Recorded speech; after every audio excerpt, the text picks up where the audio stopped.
Hey everybody, it is 3:40 p.m. on Wednesday, the 14th of December, 2022. I am the Wolfman. I'm here in Tucson, Arizona for the time being, and I want to talk today about perfection.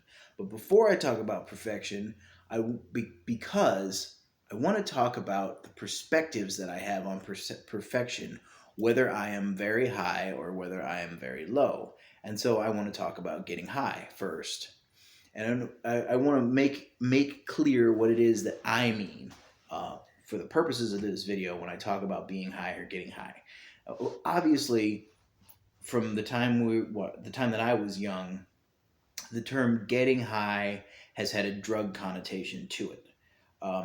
But the problem with the drug, like getting high on drugs, idea is that not only will you be high, you will also be impaired depending on the drug. Like I think we can agree that like a single cup of coffee will not impair you. You're not any you probably should drink a cup of coffee before you get on the road and drive or operate machinery or perform surgery or whatever it is. Like a single cup of coffee is not going to impair you. It might make you better. Um, it is addictive.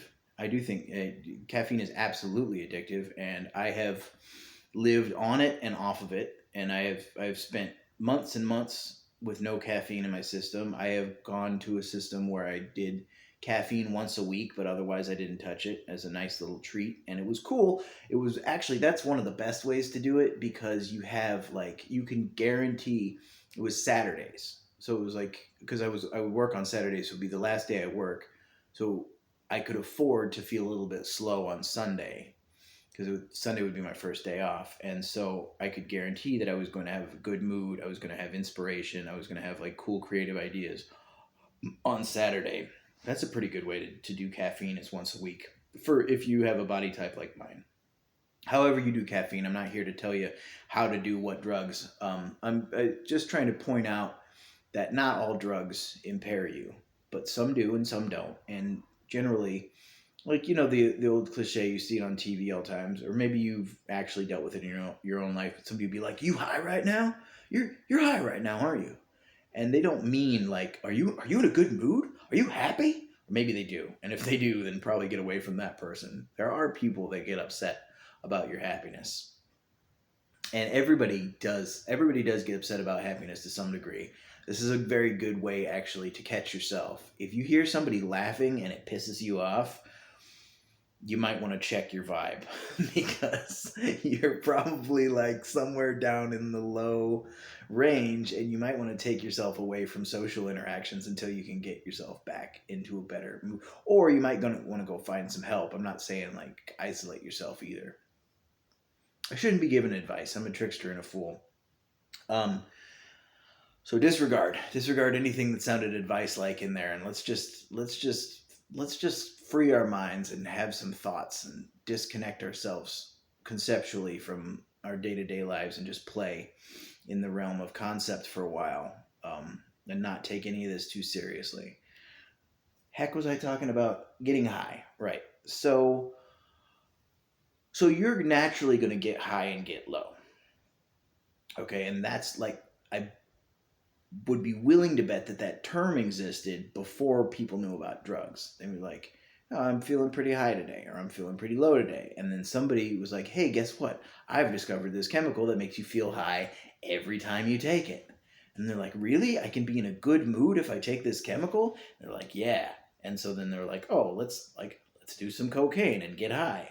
Let's smoke some weed and get high, whatever. Um, so long story short, I am certainly not anti-drug. I think I've probably made that quite clear by now. But I'm not. It's not. None of the things that are important to me require drugs. It, Drugs are not required for happiness. They're not required for success. They're not required for being kind for other people, to other people. At least not for me. Now, they may be helpful in some of those ways, or they may be harmful. They're tools. I think drugs are tools. And so you can find a way to use these tools that is either helpful or harmful. whatnot. But again, this isn't a talk about drugs. This is a talk about getting high. And the fact of the matter is, you can get high without drugs. Spicy food, incredibly spicy food, will get you high. It'll give you a high. Um, Maintaining a high cardio output rate for an extended period of time will get you high. Pain actually gets you high. It causes endorphins, gets you high. The only reason that drugs work is because the human brain and the human chemistry system is able to produce those chemicals. Drugs don't really do anything directly. They cause you to produce neurotransmitters that make you feel different ways, but it's not the drugs that make you feel that way. It's the neurotransmitters, which you already have, and there are ways to produce those neurotransmitters without taking the drugs. And in fact, you almost certainly do produce almost all of those neurotransmitters without the drugs. The difference is that the drugs can potentially make you dump a bunch of those neurotransmitters, and so you might not realize that you have tripped before, you know, um, because you haven't tripped very hard off of your own chemicals, but then you take, LSD or psilocybin and it causes you to trip, and you're like, oh, this is a totally different experience. Well, it's not. It's just the same experience that you've had before, turned way up, like at a much higher value. In the same way, methamphetamine or something like that it's just the same way that you feel some other times, just turned up. But that's again, it's not a talk about drugs. This is a talk about getting high. And so um, you can get high in all kinds of different ways. One of the main ways to be high is just the way that you think. You can think about things in such a way that they make you happy, and guess what? Being happy and being high, kind of synonymous. And so you don't have to do anything on purpose to get high and to get low. You're going to have highs and lows in your life. There are certainly ways to get high on purpose, and some of them are drugs and some of them are not. But I haven't found any way to get high and stay high. It seems to me that you get high and you come down. And whether you are stone sober and you're a teetotaler and you don't touch coffee, you don't even drink coffee, and you only eat raw vegetables, whatever, like no chemicals of any kind. You sleep, you get up and go to work, and you're just straight edge as can be. You're still going to be high sometimes and low sometimes. So a person like that is going to have much more stable chemistry than somebody who, drinks themselves to sleep and then pounds Red Bulls in the morning in order to get up to go to work. I'm not saying there's no difference. What I am saying is that you are going to get high and you are going to get low in life. And so this is what I mean when I talk about getting high. Now, in the spiritual sense of things, there seems to be some value in getting high, and even of course, there's value in getting high just as a human because it feels good, right? Like, to say feeling high and feeling good are kind of synonymous. Although you can actually feel violently too high. I've had that before, and it's not great. But generally speaking, feeling good and feeling high are the same. They mean the same thing. And so, of course, everybody wants to be high. And if you had your way, if I had my way, I'd be high all the time. Not now again, not impaired. Not impaired, but high, feeling good, feeling happy, feeling love, feeling connection, feeling connected to the divine, feeling high, right? When the more spiritual types start talking about it, when they're saying feeling high, they're talking about connection to the divine, or at least that's what they're conceptualizing this good feeling as. It's like the spirit is flowing through me and it feels fucking fantastic. Um, Orgasmic without the mess, basically. But then there's this other concept in getting in the spiritual side of getting high, which is getting free. Ram Dass talks about this a lot. He talks about the switch that he made in his life when he was a Harvard professor and got kicked out of Harvard and all those experiments with LSD and stuff. He was trying to get high and he was trying to figure out how to stay high all the time. And then at some point he went to India and met his guru and he stopped being Richard Alpert and became Ram Dass. And at some point in there, he realized, I'm not sure when it was exactly, but he realized that it was not as important to be high and to get high as it was to get free. Now, this to me is a little bit of a sort of sneaky maneuver, because realistically, the reason that anybody wants to be free is because they want to be high all the time. Based on the way Ram Dass described what he did about getting free, which was that he believes in reincarnation to some degree, and so he thought that he had forever, infinite time to get enlightened, and so he thought, you get high and then something brings you down, and then you get high and then something brings you down, and you get high and then something brings you down. So if that's the case, that you get high and something brings you down, and if you're going to live forever through reincarnation, then it makes perfect sense to say, okay, well, and third thing, if you are able to train yourself not to be brought down by things. So if you can sit in pain and in heat and mosquito bites and, traffic and just all the 10,000 horrible things, and if you can sit in those without being brought down, maintaining your connection to the divine through these things that make normal people suffer, then you become free. And what does that mean? That means that you don't lose your high, basically.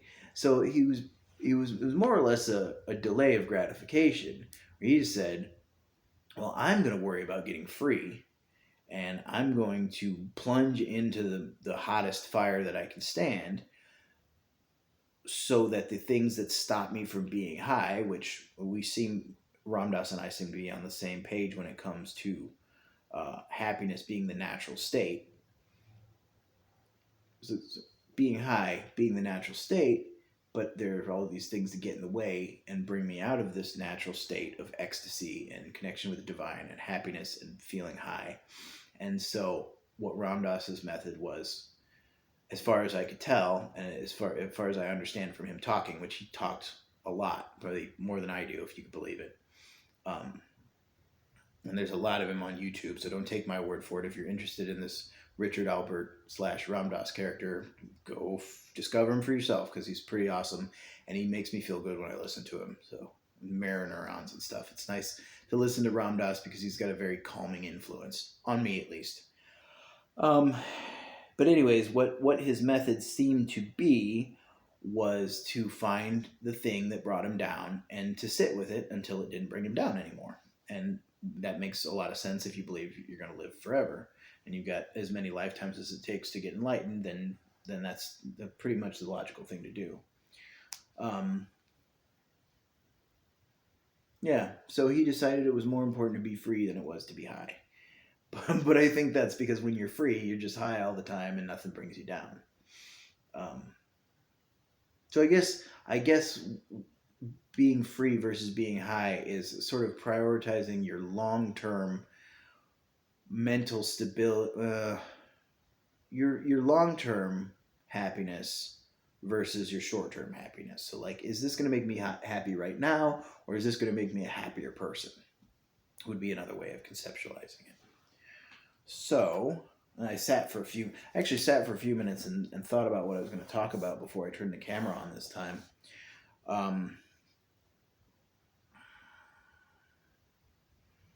So that's what I'm talking about when I'm talking about getting high. It happens to all of us.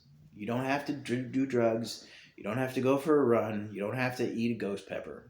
You'll get high and you'll get low. What I have noticed is that it's very interesting that we English speaking humans have chosen the words high and low for these feelings because it seems to fit very well with a model of a navigating uh, being and a visually oriented, like we're humans. We see with our eyes and we navigate through the world. And this is the way that our brain seems to be set up, is it seems to be very much set up to navigate through the world. And I mean that quite literally. Like, it seems to be best designed to get you from point A to point B physically in the world. That seems to be what the brain is optimized for. And then the eyes are our most acute sense. And so the way we think and speak really reflects the eyes being the acute sense and moving from point A to point B being the main thing that we do.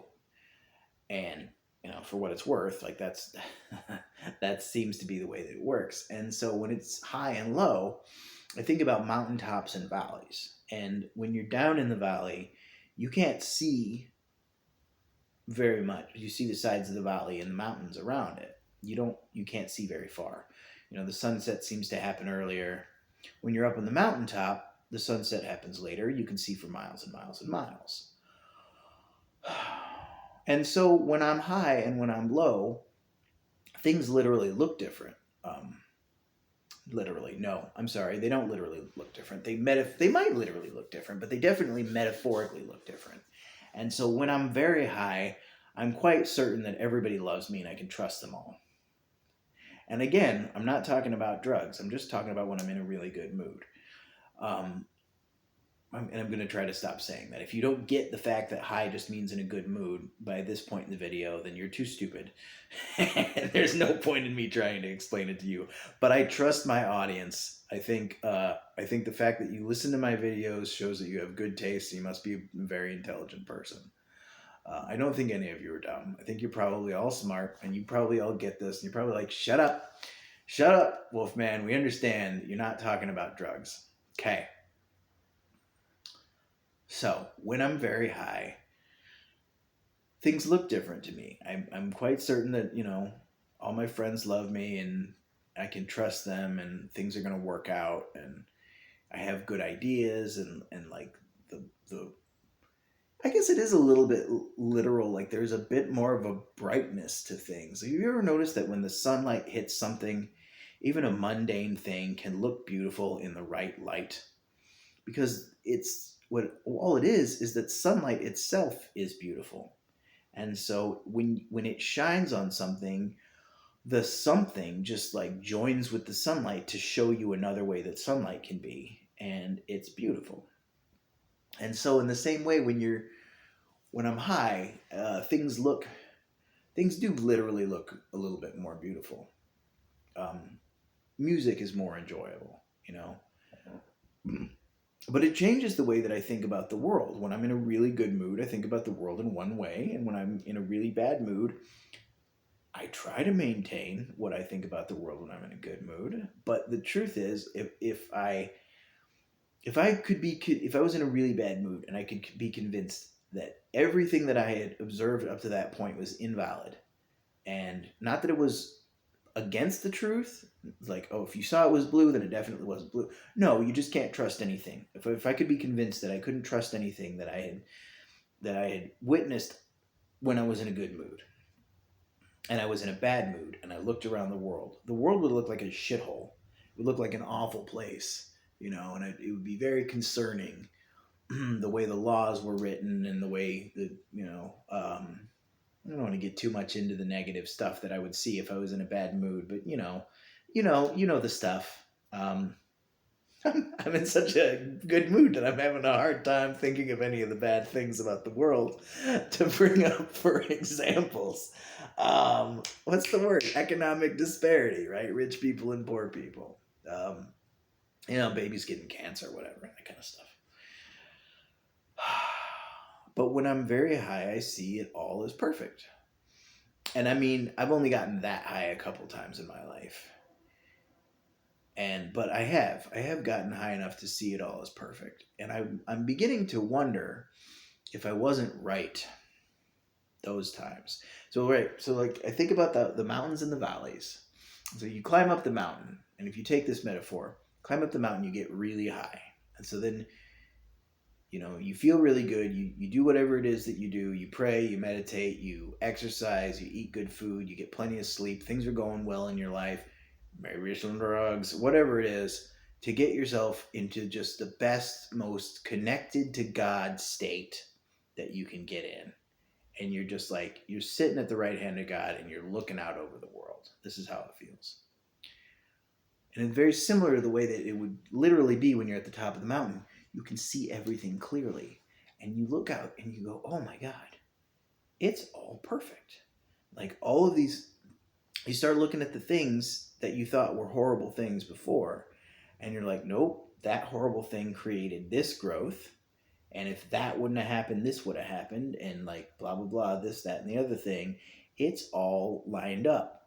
One of my favorite examples of this, one of the easiest ones for me to remember, you've heard the saying, a fool who persists in his folly becomes wise. Now, if that's just not an example of how the universe is set up perfectly, then I don't know what is. Because think about it. If you make the wrong decision, you will learn what the right decision is. And then you go around again, and next time you get it right, which means you can't get it wrong forever. Like nobody can do it. You're designed to try to do the right thing and to learn from all of your mistakes. And so like when I'm really high, I can see that. I can see that everything is perfect. And that's one thing that I brought back down the mountain with me. Is like, oh, so no, if you do the wrong thing, then you will learn, if you do the wrong thing enough times, you'll get tired of it. And you're like, you know what? Or you'll die. Right? But if you survive, do the wrong thing enough times, you'll get bored of it. And you just be like, you know what? I don't really even want to do this stupid thing anymore. I'm not interested in revenge. It's never satisfying. I'm not interested in abusing my body with drugs. It's never satisfying in the long run, and I'm just no longer interested in it.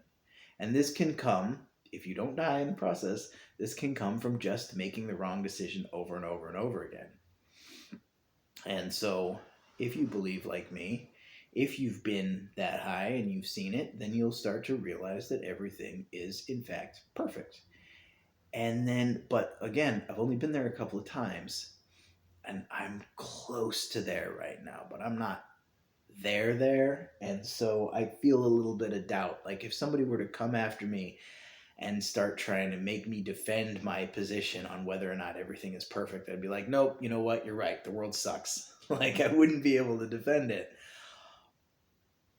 But I'm getting better at it. And I think that this is really why faith is such a big thing in all of these different religious traditions and spirituality. It's not a blind faith necessarily. It's climbing up the mountain. It's having a relentless relationship with truth, refusing to suffer any lies, refusing to sugarcoat everything, and just being like 100% radically committed to truth, climbing the mountain, getting clear, getting very high, and seeing things the way they really are, and then going, okay, I know that I can't maintain this mountaintop forever. I know I'm going to come back down. And when I come down, this is what I'm going to remember. And for me, this is what I'm going to remember from my last mountaintop was that everything is perfect. Well, that was from the mountaintop before last. From the last mountaintop, it was that I said yes. That I've said yes to everything that I'm doing. This is all voluntary. I can see that it's all perfect and that I agreed to it. That I saw it was perfect. I said, yes, let's do this. And then I came back down the mountain and I'm down in the valley and I can't see the perfection. And I can't, maybe I feel a little bit of victimhood or whatever, but there's still that little nugget within me that says, nope, it is perfect. I know I can't see it right now, but it is perfect. I saw it before and I remember seeing it. And I know I feel like I'm being victimized by this, but I remember being at the top and seeing this and being like, nope, I'm going to go in and I'm going to do it. And so, yeah, that's my main thought on whether or not the world is perfect, is that it is. Actually, uh, and it doesn't really matter to me very much whether it was designed or it evolved or it's God creating itself backwards through time. Um,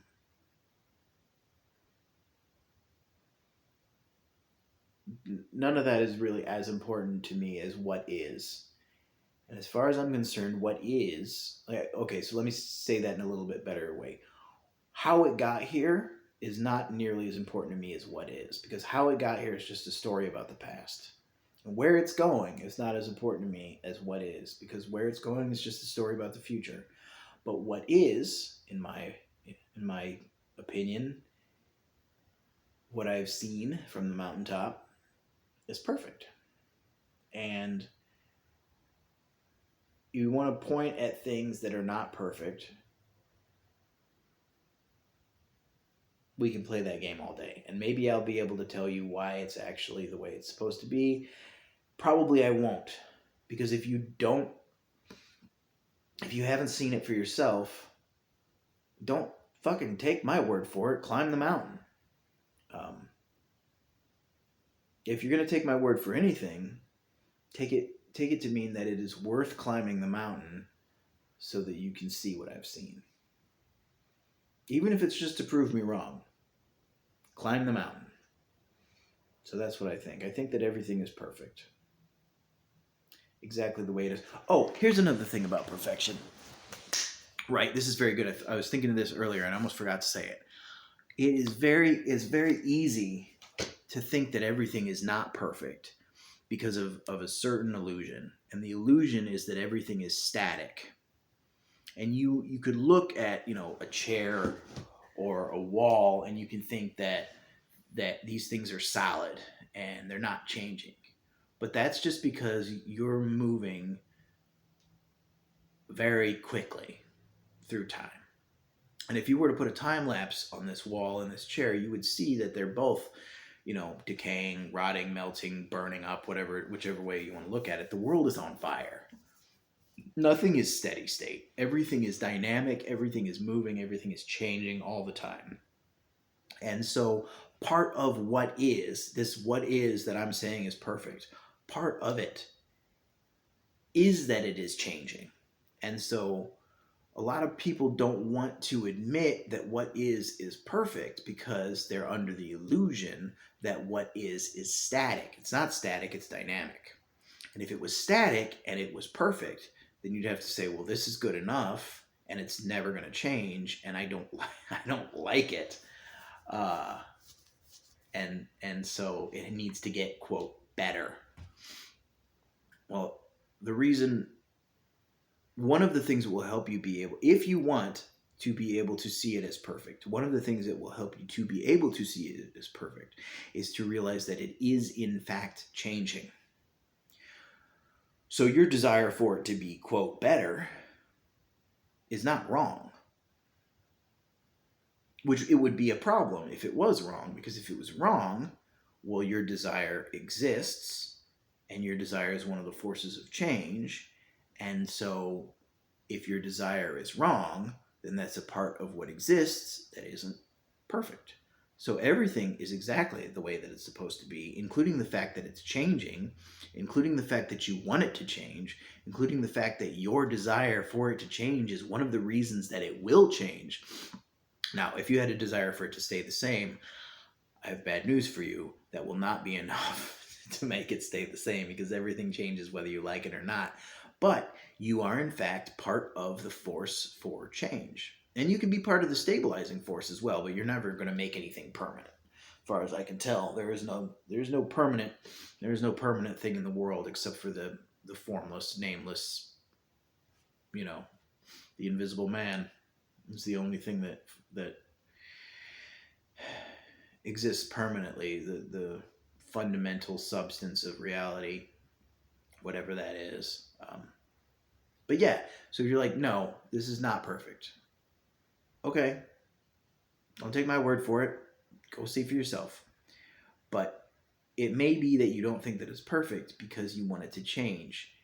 And if it was static and you wanted it to change and your desire for it to change was wrong, then that would be a problem. That would be a problem and it wouldn't be able to be perfect then. But it is.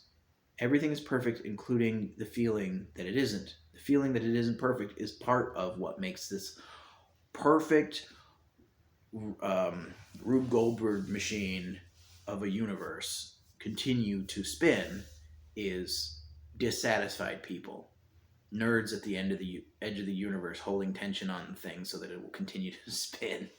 This is what happens. Dissatisfied people is part. Now, is that bad news? Does that mean that people have to be dissatisfied for this to continue to work?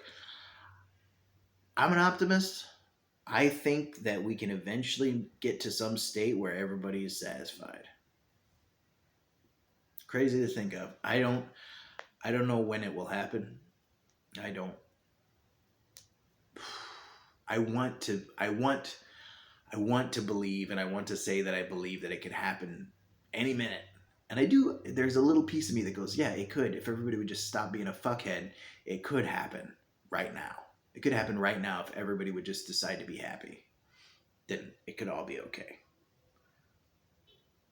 But then there's another part of me that's practical, goes, yeah, but everybody's not going to do that. So, as much as I want to say I believe it'll happen soon, I don't. But I also recognize that if I was high enough, I might believe that it could happen soon. Uh, so we'll see. We'll see. But if I zoom in to my own life, I can say that I could be happy. I can say that I can help other people be happy, although I will not be responsible for their happiness. But I can help them. If they want to be happy, I can help. Um, and me and one other person that want to be happy can get together and we can create a happiness that is much greater than anything that either of us could achieve by ourselves, or even more than twice as much. So